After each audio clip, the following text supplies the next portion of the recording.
प्रिय साथियों, आज हम देखेंगे प्रश्नावली 5.2 का क्वेश्चन नंबर 4 से। क्वेश्चन नंबर 4 है एपी मतलब समांतर श्रेणी आपको दी है, यह है 3, 8, 13, 18 एंड सो ऑन का कौन सा पद 78 है। मतलब ये है कि आपको यह समांतर श्रेणी दी है और वो ये पूछ रहा है कि इस श्रेणी को अगर आप आगे बढ़ाते हो तो यहाँ कौन सा पद 78 आएगा। समांतर श्रेणी का कौन सा पद 78 आएगा जब ये श्रेणी आपकी आगे बढ़ती जाएगी। और साथ ही साथ एपी बोला है, इसका मतलब ये है कि ये समांतर श्रेणी है, मतलब समांतर श्रेणी आपको दी है। और जब समांतर श्रेणी ये है तो इसका प्रथम पद होगा, इसका सर्वांतर भी होगा। आपको पूछा कौन सा पद 78 है, मतलब कौन से नंबर का पद होगा जो आगे जाकर 78 आपको मिलेगा। कौन सा पद, मतलब आपको पदों की संख्या यहाँ पर पूछी है, एन का मान आपको पूछा है। तो हम इसकी शुरुआत करते हैं। सबसे पहले हमको क्या क्या दिया है उसको हम देख लेते हैं। सबसे पहले लिखेंगे प्रथम पद, और प्रथम पद हमारे पास है 3। उसके बाद निकालेंगे सर्वांतर मतलब डी का मान, तो दूसरे में से पहला, तीसरे में से दूसरा, चौथे में से तीसरा घटाकर हम सर्वांतर निकाल सकते हैं। दूसरे में से पहला घटा लेते हैं तो 8 में से 3 गया तो ये बचेगा 5। तो इस तरह से हमने क्या ज्ञात कर लिया, सर्वांतर ज्ञात कर लिया। कौन सा पद 78 है, मतलब आपको पदों की संख्या पूछी है और an का मान आपको दिया है वो है 78।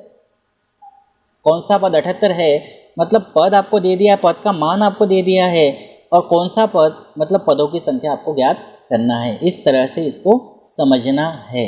तो क्लियर हो गया होगा आप लोगों को।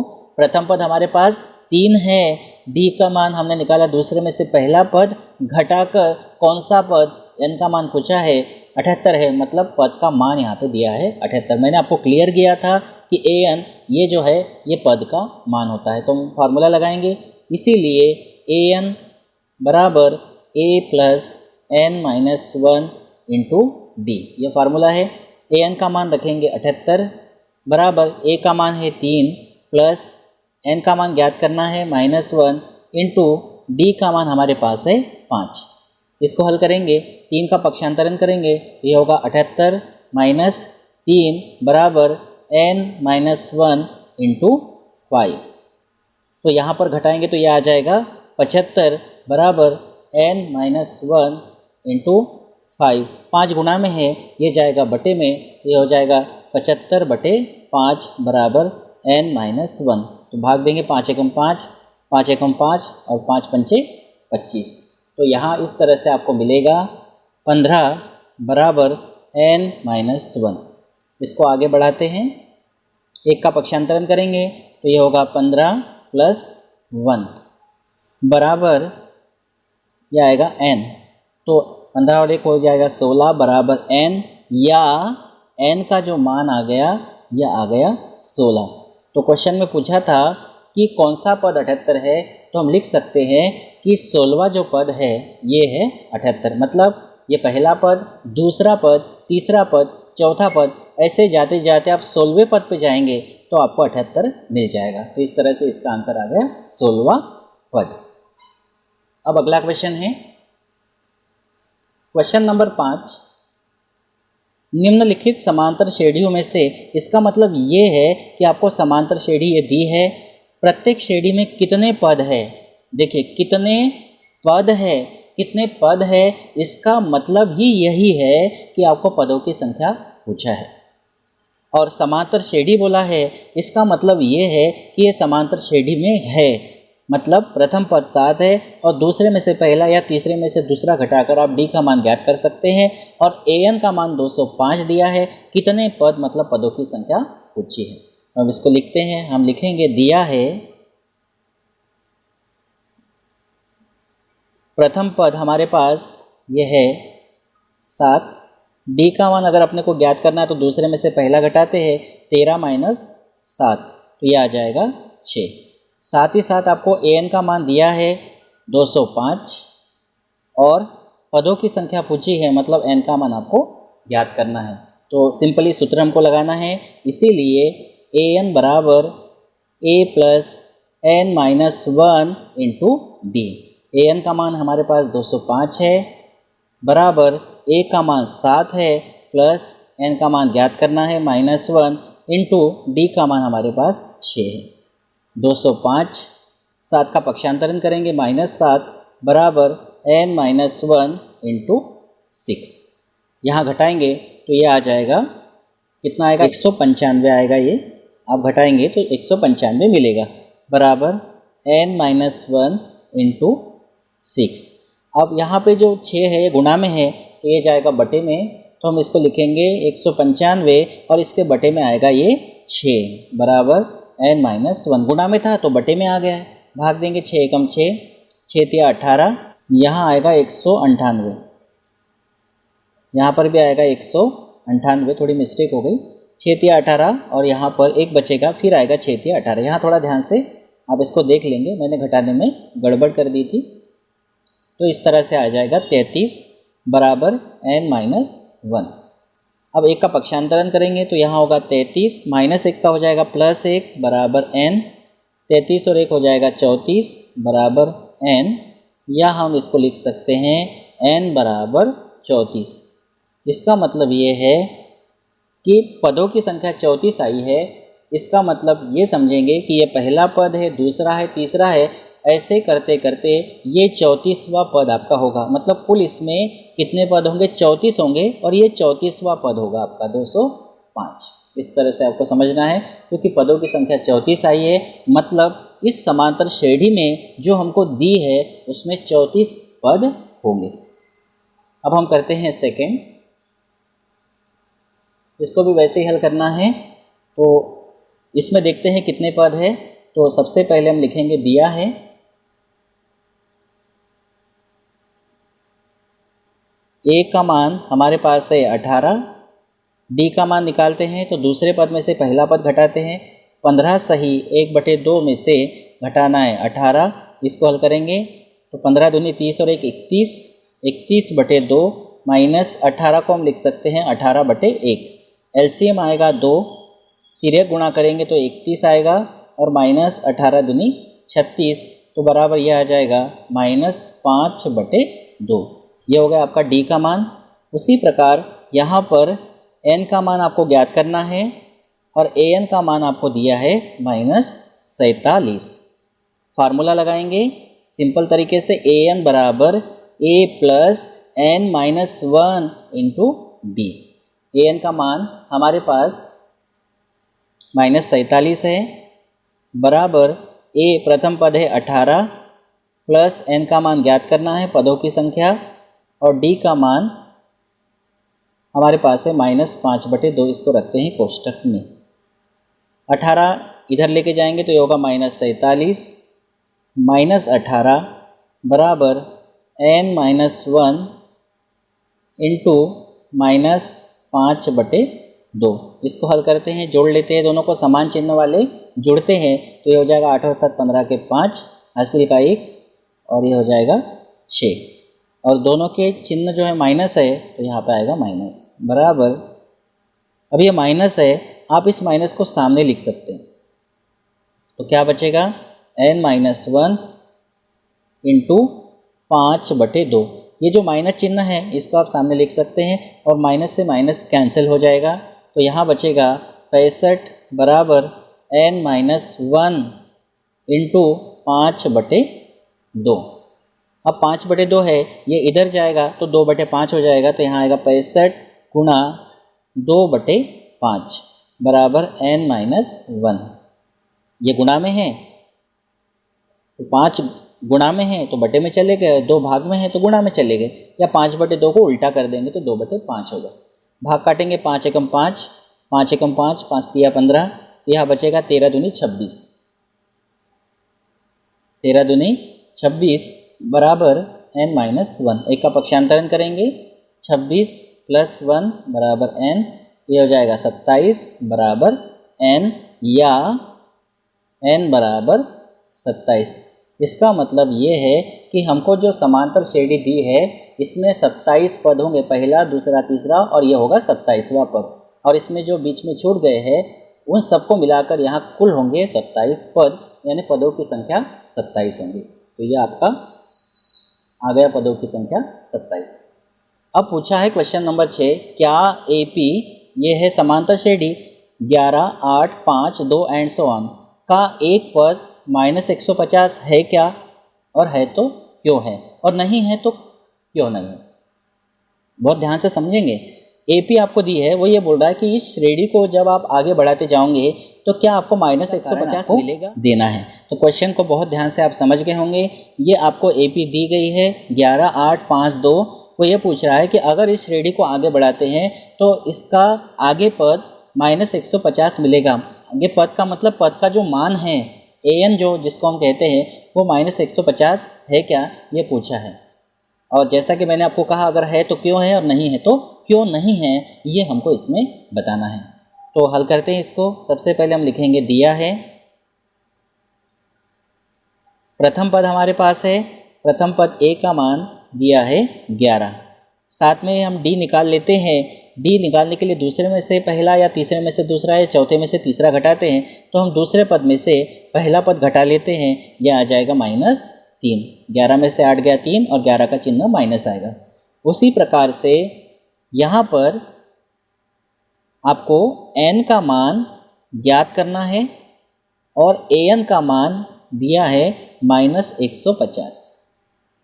अब यहाँ पे चेक करने का तरीका ये है कि जो n है इसका मान धनात्मक पूर्णांक आना चाहिए। धनात्मक पूर्णांक, या दूसरे शब्दों में हम कह सकते हैं प्राकृत संख्या, क्योंकि प्राकृत संख्या बोला तो भी 1, 2, 3, 4, 5, 6, 7 एंड सो ऑन होता है, और धनात्मक पूर्णांक बोला तो भी 1, 2, 3, 4, 5, 6, 7, 8 एंड सो ऑन होता है। इसका मतलब क्या है, आपको समझ लेना है कि n का मान जो है ये प्राकृत संख्या या फिर धनात्मक पूर्णांक होना चाहिए। 1, 2, 3, 4, 5 इस तरह से होना चाहिए, दशमलव में नहीं होना चाहिए, पूर्णांक होना चाहिए। तो देखते हैं n का मान पूर्णांक आता है या नहीं। अगर n का मान पूर्णांक आ गया तो हम कहेंगे कि इस श्रेणी का एक पद -150 है, और नहीं आता है तो हम कहेंगे नहीं। तो देखते हैं इसको फार्मूला लगाकर। फार्मूला हमारे पास है an बराबर a plus n-1 into D. ठीक है, फार्मूला तो आपको याद हो गया होगा, बहुत ही सिंपल फार्मूला है, कई बार आप लगा चुके। an का मान -150 बराबर a का मान है 11 प्लस n का मान ज्ञात करना है -1 इंटू डी का मान है -3। इसको हल करते 11 का पक्षांतरण करेंगे, -150 -11 बराबर n-1 इंटू -3 हो जाएगा। अब इसको हम जोड़ लेते हैं, तो 150 और 11 समान चिन्ह वाले जुड़ते हैं, तो ये हो जाएगा 161 और चिन्ह आएगा माइनस, बराबर इस माइनस को हम सामने लिख सकते हैं, और हम 3 को भी सामने लिख सकते हैं। 3 को भी आप सामने लिख सकते हैं, तो क्या बचेगा n-1, फिर भी इनके बीच में गुणा का ही चिन्ह है। अब माइनस से माइनस हो जाएगा कैंसिल, तो यहाँ आएगा 161 बराबर 3 इंटू n-1। अब 3 गुणा में ही इसको बटे में लेके जाते हैं, तो यह हो जाएगा 161 बटे 3 बराबर n-1। ठीक है, अब इसमें भाग दे देते हैं, तो क्या आएगा ये देखो, 3 एकम 3, 3 पाँचे 15, 1 बचेगा, उसके बाद 3 तिया 9। यहाँ हम इसको ऐसा ना करते हुए इस तरह से कर लेते हैं, 161 बटे में कितना आएगा 3 आएगा बराबर n-1। एक का पक्षांतरण करते हैं तो 161 बटे 3 ये हो जाएगा +1। 1 को हम लिख सकते हैं 1/1 बराबर n हो जाएगा। इसको आगे बढ़ाते हैं, एलसीएम आएगा यहाँ पर 3, तिरक गुणा करेंगे, 1 का गुणा 161 में करेंगे तो 161 और प्लस 3 का गुणा 1 में करेंगे तो 3 हो जाएगा बराबर n। 161 और 3 हो जाएगा 164 और बटे में आएगा 3 बराबर n। या हम इसको पलट के लिख सकते हैं n बराबर 164 बटे 3। अब 164 में 3 का भाग जाता है क्या, आप चेक करके देख सकते हैं। सभी का टोटल कर लेंगे तो 1 + 6 + 4 सभी का टोटल होता है 11। क्या 11 में 3 का भाग जाता है? नहीं जाता, इसलिए 164 में भी 3 का भाग नहीं जाएगा। और जब भाग नहीं जाएगा तो n का मान एक पूर्णांक नहीं आएगा, ये है भिन्न के रूप में, परिमेय संख्या के रूप में है। समझना इस बात को, 164 में 3 का भाग नहीं जाएगा, क्यों? क्योंकि इनके जोड़ में 3 का भाग नहीं जाता, इसलिए 164 में भी नहीं जाएगा। और जब भाग नहीं जाएगा तो n का मान पूर्णांक या धनात्मक पूर्णांक, पूर्णांक नहीं कहना चाहिए, धनात्मक पूर्णांक या फिर प्राकृत संख्या नहीं मिलेगा। और जब n का मान धनात्मक पूर्णांक या प्राकृत संख्या नहीं मिल रहा है, इसीलिए हम ये कह सकेंगे कि जो -150 है इस समांतर श्रेणी का पद नहीं होगा। तो हम यहाँ सेंटेंस क्या लिख सकते हैं? हम लिखेंगे चूंकि n का मान धनात्मक पूर्णांक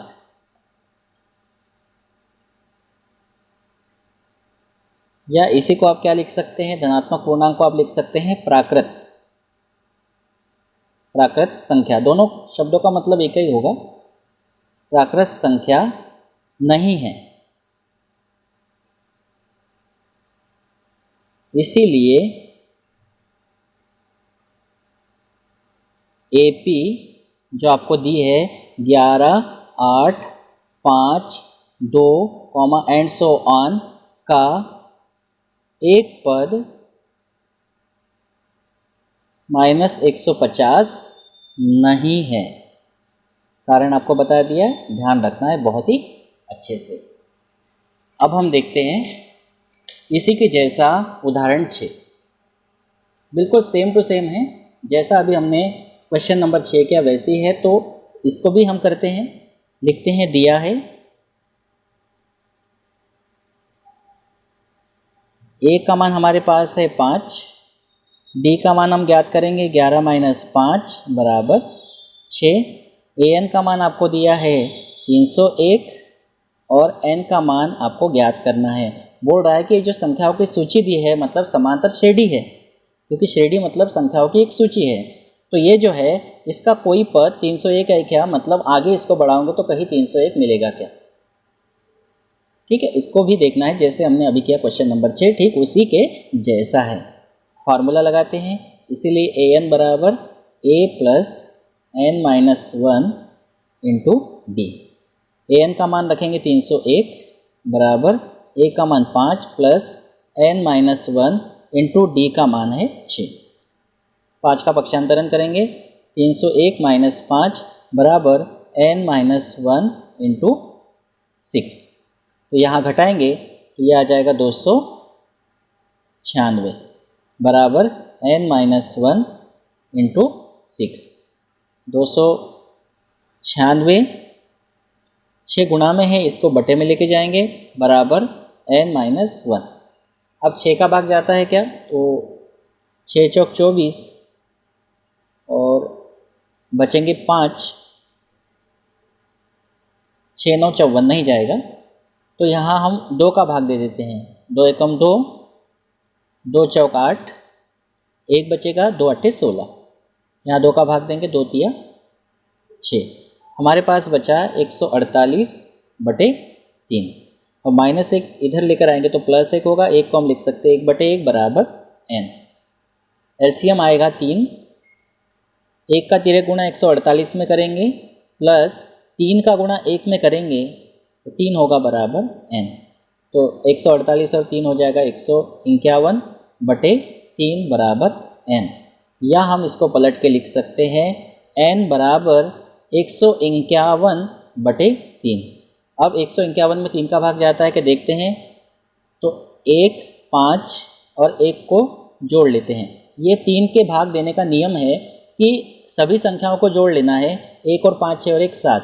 क्या 7 में 3 का भाग जाता है क्या? नहीं जाता है, इसलिए 151 में भी 3 का भाग नहीं जाएगा। और जब नहीं जाएगा तो ये धनात्मक पूर्णांक आपको नहीं मिलेगा n का मान, और जब n का मान धनात्मक पूर्णांक नहीं मिलेगा तो जो पद हमको दिया है 301 वो संख्याओं की सूची में शामिल नहीं होगा, यह संख्याओं की सूची का एक पद नहीं होगा। तो हम कैसे लिखेंगे? हम लिखेंगे चूँकि n का मान धनात्मक पूर्णांक या आप लिख सकते हैं प्राकृत संख्या, धनात्मक पूर्णांक नहीं है, इसीलिए संख्याओं की सूची जैसा प्रश्न में लिखा है उसी के अकॉर्डिंग हम लिख रहे हैं। संख्याओं की सूची 5, 11, 17, 23, एंड सो ऑन। ऐसे ही दिया है प्रश्न में हमको। ये देखिए संख्याओं की सूची 5, 11, 17, 23 का पद 301 नहीं होगा, का पद 301 नहीं होगा, या नहीं है, जो भी आप लिखना चाहो लिख सकते हो। तो इस तरह से हमने यहाँ पर क्वेश्चन नंबर 4, 5, 6 और उदाहरण 6 को कवर कर लिया है। फिर बचे हुए क्वेश्चंस को हम अगले वीडियो में लेकर आएंगे। अगर आप मेरे चैनल पर पहली बार आए हैं तो चैनल को सब्सक्राइब कर लीजिए, बेल आइकॉन को प्रेस कर लीजिए। Thank you.